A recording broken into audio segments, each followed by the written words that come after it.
Kun raadiyoo sagalee Ameerikaati.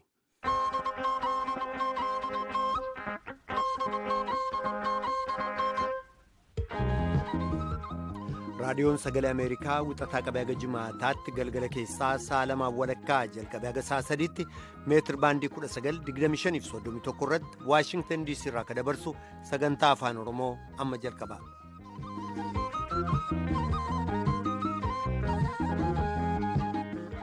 Fagoof dhiyoodhaa raadiyoo saatalaayitiin Naayilsaatii fi intarneetiin kanneen sagantaa keenya hordofaa jirtan dhaggeeffattoota keenya jaallatamoo akkam ooltan jimaata guraandhala 3 bara 2017 akka lakkoobsa Itiyoophiyaatti immoo amajjii 26 bara 2009 keessummeessaan keessanirraa ni namoo daandiiti.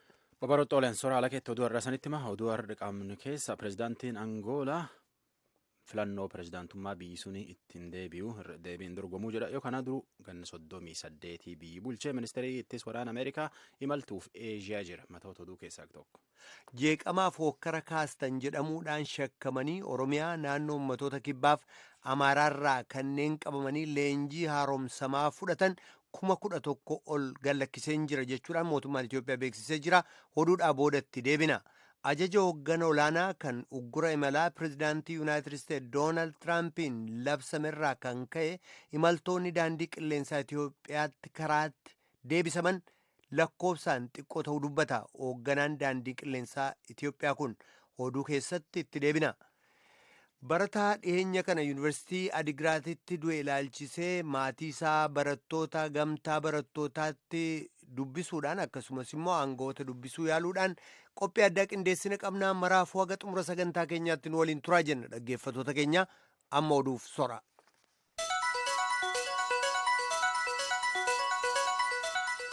Eegi Yuunaayitid Isteetsi biyyi musliimaa torba keessa nama ufitti seenuu dhoowwattee asitti keessuma karaa yaa'uu dhoowwattee asitti namni Itiyoophiyaa keessumattuu biyyooti ollaa Itiyoophiyaa lama rakkinni keessa jiran Suudaanii fi Somaaleen biyyi xuyyuur geejjiba Itiyoophiyaatiin yaa'an keessaa tokko karaa yaa'itiin isaanii gara deemuu jirti nama hagamitti yaa'uu dhoowwan yookaan ammoo nama hagamitti rakkinni akkana kan keessa jira. Tan irratti Henook Sammaagizeer itti gaafatamaa damee waajjira geejjiba xuyyuur Itiyoophiyaa Ameerikaa gama kaaba obbo Nugusuu Warquu dubbise namoota dhiyeessa. Daandii qilleensaa Itiyoophiyaatti hojii geggeessaan damee Ameerikaa kaabaa obbo Nugusuu Warquu raadiyoo sagalee Ameerikaaf ibsa kennaniin ajajji uggura imalaa Yuunaayitid Isteetsi irraa akkuma kennametti hoogganoota daandii qilleensaa Itiyoophiyaa Finfinnee jiran waliin dubbachuudhaan rakkoo imaltoota irra ga'u hanqisuudhaaf battaluma tarkaanfii fudhachuu isaanii dubbatan. Imaltoonni utuu bakka jiran irraa hin ka'in akka imala hin jalqabne taasisnee jirra ka jedhan obbo Nugusuu Warquu yeroo uggurri labsametti kanneen imala jalqabanii turan immoo gara bakka irraa dhufanitti deebisamuu isaanii dubbatanii jiru. Gara Yuunaayitid Isteetsi eegaa imala jalqabanii booda kanneen deebisaman lakkoofsaan meeqa akka ta'aniif biyyoota kamirraa akka ta'an gaafatamanii akkana jedhan obbo Nugusuun. ቁጥራቸው በጣም ጥቂት በጣት የሚቆጠሩ መንገደኞች ናቸው። ከየት ሀገር እንደመጡ የሚለውን ዝርዝር መግለጽ አስፈላጊ አይመስለንም። ግን በጣም ለኮብሲሳኒ ኢመልቶታ ቁባን ለካመኒዳ ብየ ኤሳ ዱፈንሰ ጀዱ ኢፋጎቹን በርባቺሳዳ ኢንሴኑ ገሩ አኩመን ጀዴ ኢመልቶኒ ጥኖ ዋሽንግተን ዳላሲ አካ ዴቢያን ታሲፈመኒሩ kanneen hafanis immoo osoo deemsa hin eegaliin akka hafan gooneerra. Imaltoonni karaatti deebisamuun kun hojii daandii qilleensaa Itiyoophiyaa fi galii isaa irratti dhiibbaa qabaate yoo ta'e gaafatamanii ennaa deebisan walumaa galatti imaltuu tokko yookaan lamarra ennaa uggurri imalaa kaayamu dhiibbaan inni qabaatu ni jiraata. Garuu biyyoota uggurri imalaa irra kaayame torba keessaa gara 5 keessaa imaltoota hin qabnu dhiibbaansaa agana guddaa miti. Isaaniyyuu taanaan warri imalan jechuudha ennaa uggurri sun kaasamu deebi'anii imaluu danda'u jedhan obbo Nugusuu Warquu. Dhaabbatoonni imala qilleensaa hedduun namoonni imala isaanii jalaa uggurame akka tikeenni isaanii jalaan gubanne godhanii jiran. Namoonni sun yeroo fedhanitti yeroo ehama argatan akka ittiin imaluu danda'an taasisanii jiru. Daandiin qilleensaa Itiyoophiyaa gama kanaan maal akka godhe hojii geggeessaan damee Ameerikaa kaabaa obbo Nugusuu Warquu akkana jedhu. አየር መንገድም እንደዚሁ የደንበኞቹን ጥያቄዎች የጠየቁ እንደዚሁ መንገደኞች አሉ። ዳንዲ xiyyaarichaaf akkasuma kan gaaffii dhiyeessaniif ni jiru. Imaltoonni kun baay'een isaanii kan gaafatan tikeetiin isaanii guyyaan isaa akka geeddaramudha. Gaafa haalli ayyamamu akka ittiin deemanii kan jedhudha. Sanas ni goona. Namoonni imalli isaanii huggurame biyyoota kamirraa akka ta'e hin dubbanne obbo Nugusuun kana dubbachuun asirratti barbaachisaa miti jedhanii jiru. Pirezidaantiin Angoolaa Joos Eduwaardoo dos Santos ammallee irra deebi'ee filannoo pirezidaantummaa biyyisaa irratti akka hin dorgomme mirkaneessee dubbate. Yoo kana pirezidaantiin kun duruu ganna 38 biyyi tana bulchaa ba'e. Dubbii tana immoo koora paartii isaa irratti dubbate. Filannoon pirezidaantummaa Angoolaa silaa G7 duubatti taate. Dos Santos ijaarsi ganna 74ti bara 1979 asitti isumatti biyyi tana harka qaba bulchuu jira. Afrikaan bulchoota hedduu bara hedduu bulchan hedduu qabdu keessa tokko isa Equatorial Guinea Tedooree Obiangi xaaneetiin nami biyya ardii Afrikaa keessa biyyattan gan hedduu bulchiisa lammeessoo. Angoolaan biyyi zaayitii badhaadhuun beekamtu dhaabii mirgilmaan namaa ammoo qabeenyi kan akka guddaan pirezidaantii Dos Santosii fi intalli isaatti Izaabel Dos Santositti harka qabaa jechuun gabaasii Forbes baase. Akka gabaas Forbesitti $3 biliyoon 3 miliyoona 200 qabdi intalti Dos Santos tunin dubartiin Afrikaa keessa qabeen hedduu qabaachuun beekamtu akka baruulee kanaatti intal Dos Santos tana. Tammaan tan caqasuu jirtan tun raadiyoonii VOA sagantaa afaan Oromooti. Iraan dhiyoo tanallee misaayil boolistiikii tokkofti. Boolistikiin tun inni waraanaa kiiloomeetirii kum hedduu irra ta'anii waliin hadhuu danda'an. Addunyaan hojjannuu jettee duraanuu irra walii galte. Pirezidaantiin Ameerikaa Iraan seera cabsitee jechuun adabuuf dhaadachaa ture. Ardhammoo akka gabaas gargaraatti bulchiinsi Ameerikaa Iraan adabuuf kurfoo jira. Bulchiinsi mootummaa Obaamaatii fi akka addunyaa afaan itti wal qarqaaranii akka nikuleer hin hojjanne Iraan akka nikuleer waraanaa hin hojjanne irratti walii galanii waan hedduun hubachiisanillee Iraan ammoo takkuma waraana yookaan immoo nikuleer waraanaa hin hojjanne jecha falamaa baate. Ameerikaa keessatti jii kana keessatti akka lakkoofsii agarsiisutti nama 227 hujii argattaatullee lakkoofsii nama hujii dhabeelleen harki tokkoof qabxii 8 dabala akka bulchiinsa Ameerikaatti bulchiinsa pirezidaantii Ameerikaa duriitti pirezidaantii Obaamaatti jechuun waan seenaa hedduu keessatti arganii hin beekne nama qabxii 4 fi harki 8 qofatti hujii dhabe. Ameerikaaf Jaappaan biyyi duruu walii jaalaat mootummaan fedham jijjiirallee biyyootatti walii waan hedduu waliin qaban akka ministeeriittis waraana Ameerikaa Jeems Maatis jedhutti Ameerikaaf Jaappaan harka 100 waliin hojjetanii pirezidaantiin kun yoo Eeshiyaa keessa biyyoota akka Jaappaaniif Kooriyaa dhaqee imaltuu biisuun dhaqetti akkana dubbate. Ameerikaan waraana 28,500 Kooriyaa keessa qabdi. Jaappaan keessa ammoo 47,500 keessa qabdi. Waraana mootummaa Taalibaanii waraana milishoota Taalibaan waraanni mootummaa Taalibaaniitiif milishooti naannoo tana waladhuu jiranii waraanni mootummaa Taalibaan jarkaan dhaa'ee ofirraa deebisuusaa dubbate. Keessumatti waraan guyyaa sa'aatii 24 ture irratti dhumarratti ispoortii dabar dorgommii waancaa Afrikaa tabarana 31 torbaan lamaan dura jalqabanii ammallee Gaaboonitti itti jiran biyyi 16 jalqabee ammaan tan lamatti waancaaaf waltaaf kan moo'ame harqee keessa galee kan ammoo qiliixamaa dorgommii ittaanuu korfoo jira. Gaanaan biyyatti taphattuu jajjaboo qabaachuun beekamtu hardhallee dheebuu galtee dorgommii tana itti turtullee ganni 30 caalaa takka waancaan arganne amma sadarkaa sadeessootiif bor taphatti. Ammaan tana Masrii fi Kaameruunitti waltaafee Masriin ganni torba waancaa Afrikaa moo'ate. Afrikaa tokkeessoo jirti. Kaameruu fi Gaanaan ammoo marroo afur moo'an. Masriin dorgommii afkoontaan irratti adabbiillee dabaleetiin goolii 8 galfatte. Kaameruun adabbii dabalte goolii 10 galfatte. Masriin bara 2006, 2008 fi bara 2010 walumfaana dorgommii afkoonitaan moo'ate. Kaameruun ammoo bara 2002 fi bara 2002 dorgommii tana moo'ate. Sadarkaa fiifaan baaseen Masriin dandeettii kubbaa miilaatiin addunyaa keessa 35 Kaameruun ammoo 62 Kaameruun barana as geette jedhanii namni hedduun hin ilaalle wamtaateef iyyuu Gaanaaf Burkiina Faasootti waliin taphata. Iftaan ammoo Masrii fi Kaameruunitti taphata milkaa'aa jennaan oduu namaaf qabtanu.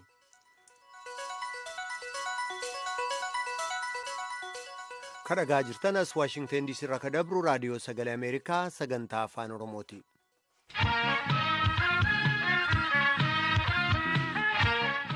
Jeeqamaaf ookkara kakaastan jedhamuudhaan shakkamanii Oromiyaa naannoo ummatoota kibbaaf Amaaraarraa kanneen qabamanii leenjii haaromsamaa fudhatan 11,000 ol gadhiisuusaa sabaa himaan mootummaa gabaasee jira. Koongireesii Federaalawaa Oromoo dabalee Dhaabbattoonni mormitootaas kanarratti deebii kennan qabu. Gabaasaa Iskindir Fireewof deebii mormitootaa Tujubatu qindeessee dhiyeessa. Lakkoobsi irra jireessi garuu waaltaa leenjii xolaayee keessatti leenjifamanii kanneen gadhiisamanii shakkamtoota 5,605 kanneen ta'an waaltaa kana keessatti leenjii fudhachuun isaanii ibsameera. Sirna kana irratti kan argaman itti gaafatamaan waajjira koree giddugaleessaa OPDO obbo Bakir Shaallee gaaffii leenjifamtoonni kun kaasan sirrii ta'uu tuqaniiru. Mala isaan ittiin gaaffii kaasan garuu faallaa heeraa waan ta'eef leenjii kana akka hordofan taasifamuu dubbatan jechuun Iskindir Fireew gabaaseera. Kanneen gadhiisaman kana ilaalchisee garee mormitootaarraa yaada akka nuu kennaniif miseensa koree hojii raawwachiistuu koongiresii federaalawaa Oromoo obbo Xurunee Gamtaa haasofsiiseen jira. Kanneen hiikaman keessa miseensonni isaanii jiraatan yoo ta'e gaafadheen ture. Eeyyee jiru jennee eegnaa baay'eedha. Nama achi ba'anii jiranullee arguudhaaf hin dandeenye garuu dhugama dubbachuudhaaf gara caalaatti baay'een isaanii kan hidhamanii miseensota keenya. Egaa kana warra gadhiifaman kana keessa jiru jenneetu eegaa jirra. Amma bilbila eegaan jira. Waajjirallee ooleetan ammallee gara qe'ee jiraatti waan hin dachaanee fi maqaa isaanii eenyufaa akka ta'an argachuudhaaf hin dandeenye. Kanaan dura mootummaan namoota 9,800 ta'an gadhiisuu isaa beeksisee ture. Amma immoo kunoo kanneen gara 11,000 ol ta'an gadhiisuu isaati kan inni sabaa himaatiin labsee walumaa gala gara 20,000ti kan mootummaan gadhiisamuu namootaa ibse. Akka yaada keessanitti irra jireessi namoota hidhamanii gadhiisaniiru jettanii yaaddu? Ammallee hin hafa. Irra jireessi hin gadhiifamne baay'eetu hafa. Baay'ee nama rakkisa. Nuyi kan eegaa jirru kana caalaa harkaa 2-3 kana caalanu kan hidhamanii jiranu kaleessumallee kana kan isaan dubbataa jiranu namooti biraa kan galan jiru kan leenjifaman jiru jedhanii odeessaa waan jiraniifi nuyi biyya kana keessatti 50,000 ol hidhamaniiru jenneetu tilmaamaa waan jirruufi kan hiikamanii gara 20,000 ta'u amma kaleessa hiikneera kan isaan jiran 11,352 waan ta'aniifi namoota muraasa amma nuyi hidhamaniiru jennee tilmaamnu gadi kan isaan hiikamanii. Kanaaf baay'een isaanii ammallee hin hiikamne hidhaa keessa jiru jenneetu yaadaa jirra. Mootummaan kan hafan hanga tokko yoo ta'anii warri mana hidhaa keessatti hafe dhimmi isaanii mana murtiitti ilaalama yookaan seera duratti dhiyaataa jedhee jira. Kan attamitti ilaaltu sin? Dhugaa dubbachuudhaaf akka heera mootummaa biyya kanaatti namni hidhamee jedhu sa'aatii 48 gidduutti mana murtiitti dhiyaachuutu irra tureen. Kana waan hin taaneefi haalli ittiin isaan adeemaa jiran kun siluma faallaa heera mootummaatiin waan ta'eef mana murtiitti dhiyaatu. Mana murtiitti yoo dhiyaatan illee haqa argatu jenneetu eegaa hin jirru. Maaliif namni ji'a 2-3 dhoksaatti hidhamee maatiin utuu hin dubbisin dhukkubsatanii gidiramanii waan jiranuufi waanuma gaarii seeratti dhiyaatanii mana murtiitti dhiyaatanii haqa argatu jenneetu eegaa waan hin jirreefi dhugama dubbachuudhaaf waan akkanaa haaluma gaariidhaan raawwata jenneetu eegaa hin jirru. Baay'ee sodaa keenya gara fuulduraatti maayini namoota kana beelessanii eebossanii daarsanii gadi dhiisanii namummaadhaan ala gochuudhaaf yoo ta'e malee haqa argatu jenneetu eegaa hin jirru nuyi.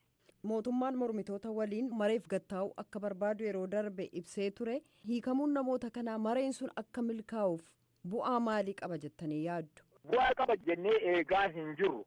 Garuu yoo bu'aa qabaatee jedhe itti gammaduun keenya hin hafu.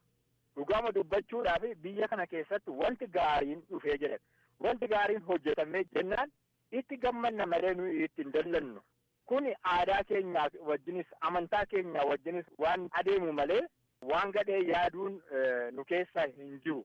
Kana wajjiniin ilaalchisee namoota hiikanii mareedhaaf qophii qabna jedhanii yoo dubbatanii jedhanii dogoggoraniiru. Maaliif maree kana haal duree waan tokko mijeessuudhaaf maree keessa hin seene namoota mari'achiisanuu hin filanne, namoota taajjabanuu hin filanne.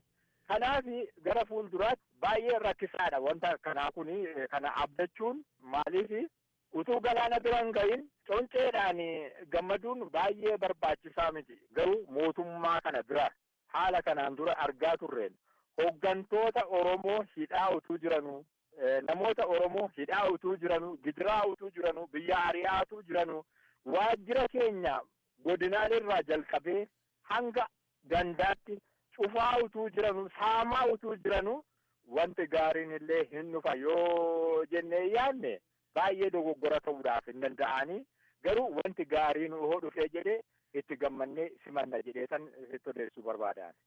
Miseensa koree hojii raawwachiiftuu koongiresii federaalawaa Oromoo obbo Xuruunee Gamtaa ibsanuu kennitaniif hedduu galatooma.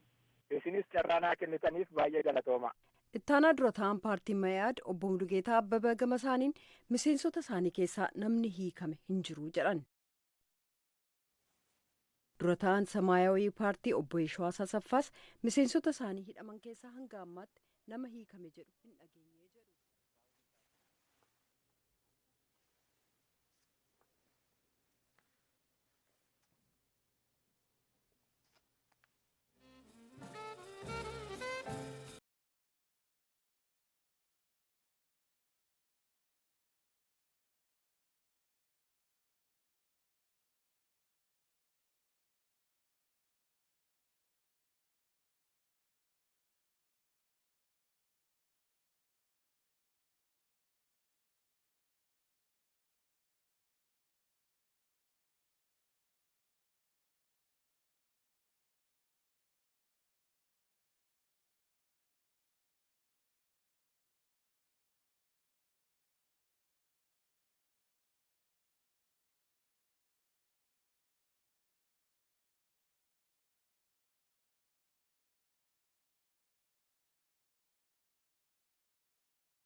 jirtan raadiyoo sagalee ameerikaati dhaggeeffatoota keenya dogoggora teknikaa uumameef dhiifama sin gaafannaa gara qophii itti aanutti ceena.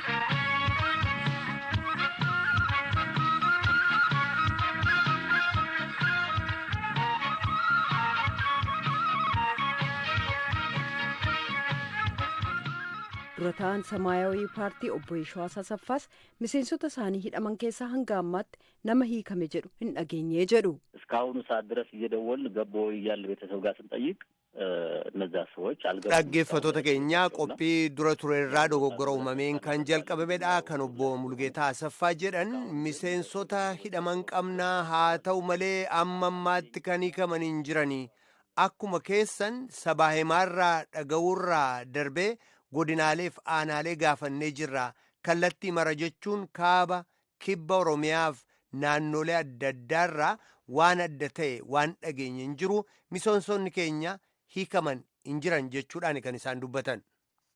Marsaa lammataa kanaan kanneen gadhiisaman kun balleessaan isaanii salphaa ta'uu kan tuqame yoo ta'u lakkoofsi isaanii sirriitti kan hin beekamin immoo murtiitti dhiyaachuuf ka jiran ta'uun ibsameera. Labsii yeroo hatattamaan wal qabatee kanneen hidhaman 20,000 ta'uu muummichi ministeeraa Hayilamaariyaam Dassaaleeny kana dura kan ibsan yoo ta'u mormitoonni immoo lakkoofsi kun sanaa ol ta'uu dubbatu.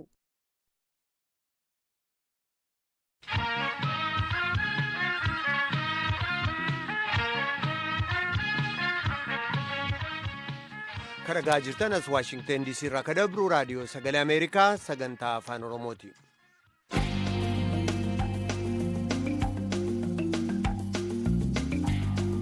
torban dabre yuunivarsiitii Adigiraat keessatti lubbuun barataa tokko darbuusaa fi hanqina dhiyeessii bishaanii ordofee barattoonni mormii dhageessisuun isaanii akkasumas immoo qabeenyaa yuunivarsiitichaarra miidhaa geessisuun isaanii kibxata darbe gabaasaa maqaleerraa dhiyaateen dhiyeessuun keenya ni yaadatama. Barataan du'e jedhame kun eenyu? Barattoonniif maatiin barataa kana maal jedhu? Gara jaallanneettan isin deebisa. Girmaay Gabruu maqaleerraa akka gabaasetti hanqina bishaanii mooraa yuunivarsiitii Addigiraat keessatti baatilee 5-6 darban irraa kaasee hammaataa dhufe. Gamaagamni barbaachisu gaggeeffamuus namooti dhimmi ilaallatu irratti tarkaanfiin fudhatame akka hin jirre namoonni eenyummaan isaanii akka hin ibsamne barbaadan mooraa sana keessaa naa ibsanii jiru jedhee ture. Gama kaaniin immoo barataa maqaansaa gabaasa kanarratti hin ibsamne tokko yuunivarsiitii Addigiraat kana keessaa du'uun gabaafameera. waa'ee du'a barataa kanaa ibsa akka kennaniif yaaliin aangawoota mooraa sanaa argachuuf godhe akka milkaa'inis Girmaay gabaasee ture. Dhumarratti sababaa du'aa barataa kanaa kan ilaaleen pireezidaantii kaawunsilii barattootaa akka taate barattuu Firiyaat Marasaa gaafatee deebii laatteen በእርግጥ የሞተ ተማሪ አለን። ሆኖም ግን የሞተው ተማሪ ከነሳው ችግር ጋር በተያያዘ አይደለም። ተማሪው እንደታመመ ተደውሎ dhugumatti barataan du'e ni jira garuu barataan du'e sun rakkoo ka'e sana wajjin kan wal qabate miti. Barataan sun dhukkubsachuun isaanuuf bilbilame gara doormii deemnee ambulaansiidhaan gara hospitaalaa geessine. Sana duras akka dhukkubsataa ture akka rakkoo baay'ee qabuuf kutaa galeellee akka hin baranne ijoolleen kutaasaaf doormii isaa nutti himanii jiran. Hatattamaan qabannee gara hospitaalaa deemnee turre garuu lubbuu isaa oolchuu hin dandeenye. Sana booda reeffisaa miseensa kaawunsilii barattootaa tokko waliin gara maatii isaatti ergamee jette. Waa'ee mormii barattoota mooraa sana keessatti gaggeessaniifis sababaansaa hanqina bishaanii ta'uu dubbatteetti. ተማሪዎቹ ትንሽ ብዛትም ነበራቸው የሆነ በውሃ ችግር ምክንያት ጥያቄ አንስተው ነበር። barattoonni sun xiqqoo baay'ina qabu turan rakkoo bishaaniirraan kan ka'e gaaffii kaasanii turan.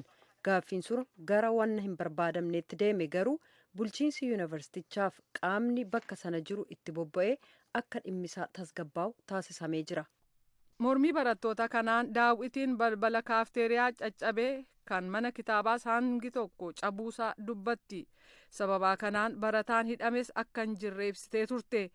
Maraafuu barataan du'e kun gaafateef sagaleesaa jijjiireen jira. Kan du'e barataa Shuumii Lammaa Baqqalaa jedhamaa jedhee itti fufees. Shuumii Lammaa waa'ee teekinooloojii barata waggaa tokkoffaadha. Du'uun isaa amma torban roobii darbe halkan guyyaa gaafa sana laayibireerii galee ture beektee mana kitaabaa jechuudha. Kanaan booda amma sa'aatii ja'aatti dubbisee dhufeera fee saraan boodee du'aa isaas halkan sana ni jedhan sobaa ganama sana argameetti sa'aatii torbatti du'ee jedhanii ijoolleen hundi jira ibsa kennaa turanii jechuudha. Maal tajjeese jedhu? Kan jirri jedhamuudhaan kun dhukkuba duraaniyyuu qabaa jedhanii akkuma isinittis beeksisanii turan akkasuma jedhani malee hundi jirri kan biraa hundi jirri himan hin jiru. Isin garuu dhukkuba inni qabu maal ta'uu beektu?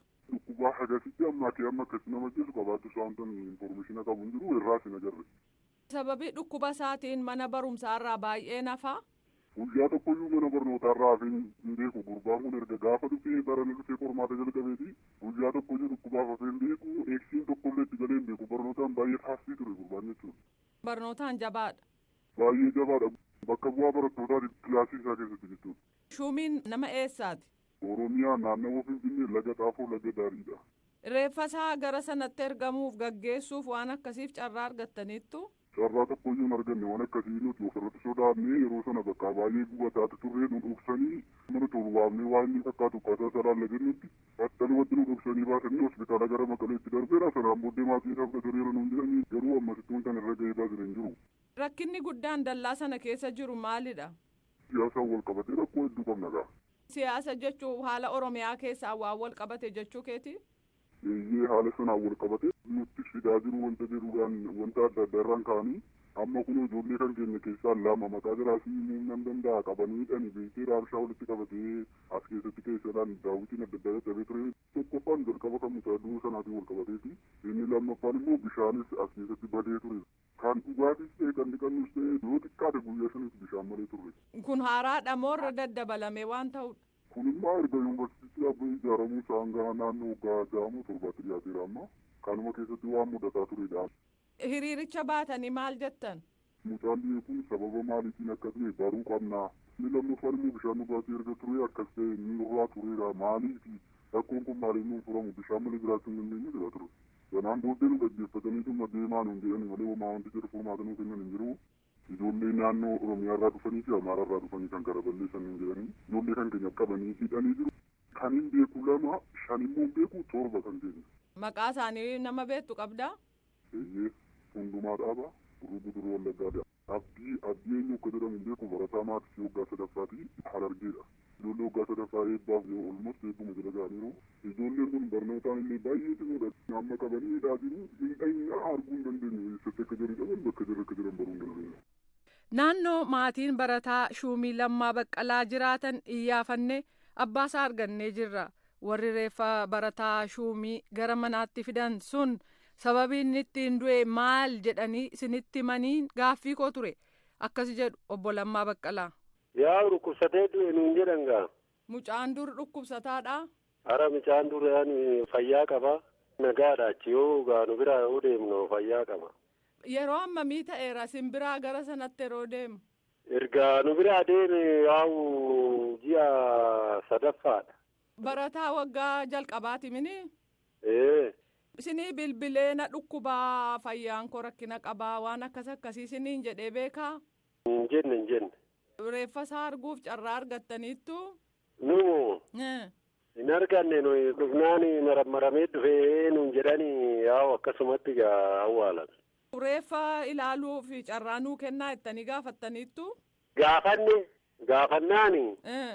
Yaa'u dhukkubsatee du'ee mana hospitaala illee hin geechine marammarree hundumaa guunee wanta bukkiftan hin qabdanii akkasumatti sa'aatiin hin bukkisinaati awwaalan hin jedhani.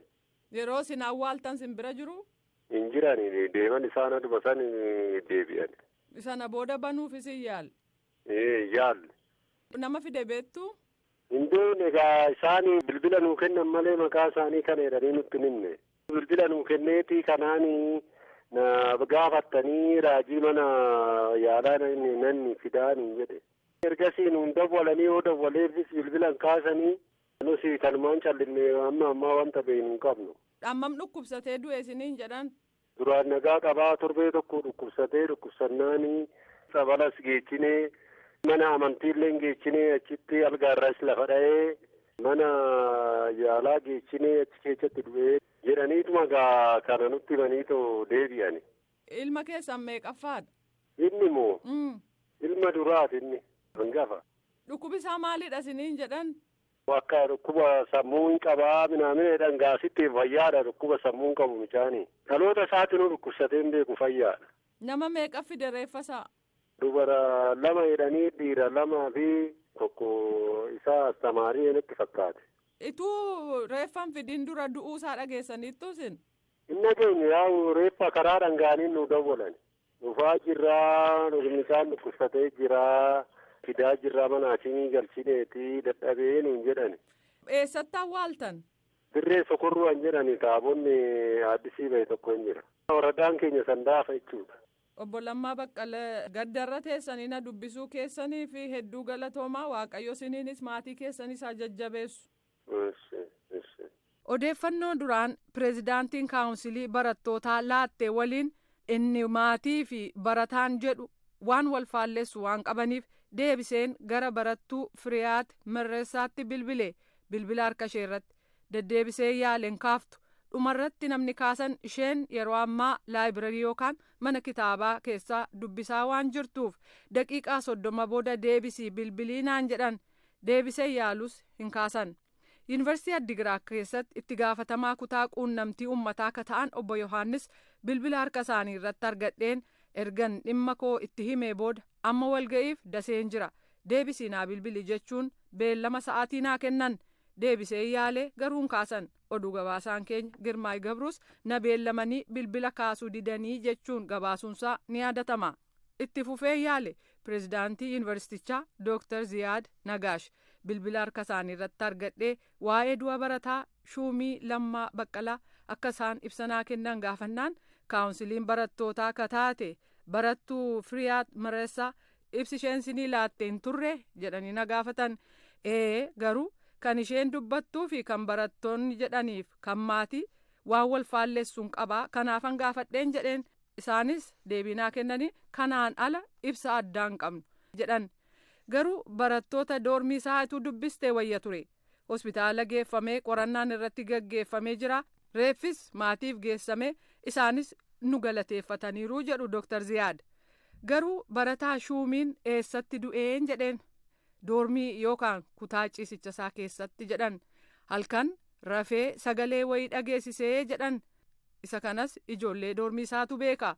Ituu isaaniif bilbiltee caalaatti odeeffannoo argattaa jedhan irra deebi'anii maraafuu kan barattuu Firiyaat jette sirriidha galatoom jedhanii bilbila cufan.